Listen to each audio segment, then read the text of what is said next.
Hello everyone and welcome back to FilmBook Review, an official YouTube channel of FilmBook. Featured in Google News, IMDb's news desk, and a member of the Critics' Choice Association, FilmBook is an entertainment industry news website that reports on the film and television show industries in the United States and across the world. Today on FilmBook Review, I will be reviewing the 2023 film Oppenheimer. Oppenheimer is directed and written by Christopher Nolan, and stars Cillian Murphy, Robert Downey Jr., Emily Blunt, Matt Damon, and Florence Pugh. This is an Oppenheimer movie review and there will be spoilers. If you like our movie reviews, please like this film review for Oppenheimer, as that helps us out with YouTube's algorithm, and consider subscribing. Once subscribed, click the bell notification box and you're all set. Please also consider becoming one of our patrons on Patreon at patreon.com/filmbook. And now, the Oppenheimer movie review. Christopher Nolan has always been one of our most brilliant filmmakers, and in his disturbing and riveting new picture, Oppenheimer, he takes the audience into the world of theoretical physicist J. Robert Oppenheimer, who was the father of the atomic bomb. Oppenheimer is one of the most complex films ever made, and is certainly full of powerful scenes and thoughtful character studies. This film should leave the viewer shaken by the events that transpire during the course of the movie. Oppenheimer is certainly going to receive some well-deserved Academy Award nominations, most notably one for Cillian Murphy as Best Actor, because his portrayal of Oppenheimer is not only the actor's best work to date, but the best leading male performance so far this decade. This film tells the story of Oppenheimer, a man of grand ambitions who was inspired by Albert Einstein. While a great deal of the film shuffles back and forth between time periods and alternates between color and black and white, the movie isn't always about the professional struggles of Oppenheimer. Nolan's movie zeroes in on his personal relationships with two different women as well. One of them is a depressive woman named Jean Tatlock, who tempted Oppenheimer sexually even after he married Kitty. One powerful scene has Kitty tending to her young baby's needs after Oppenheimer comes home, not realizing how much Kitty has been doing while he's been off trying to further his career.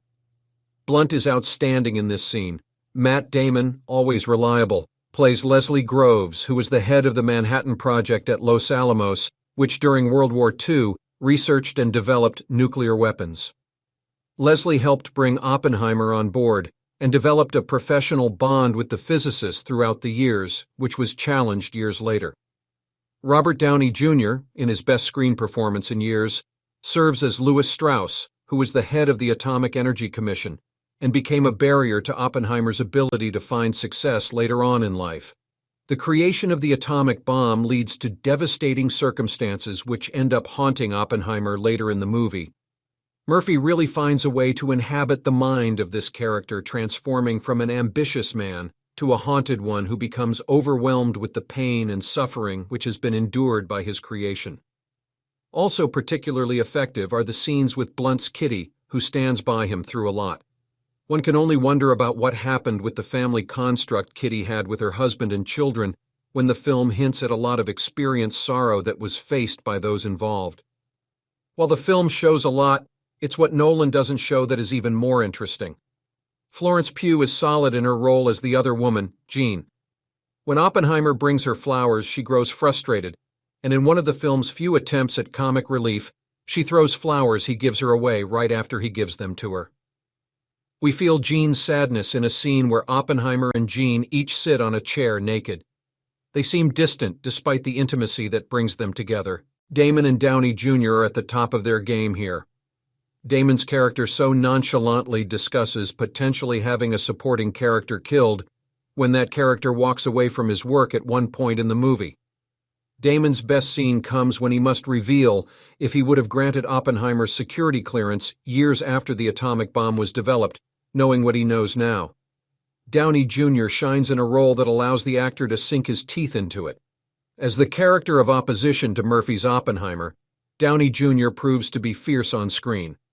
Both characters are juxtaposed in an intelligent way, which makes the audience question the psychology of both men who were skating on very thin ice right from the beginning of their interaction together.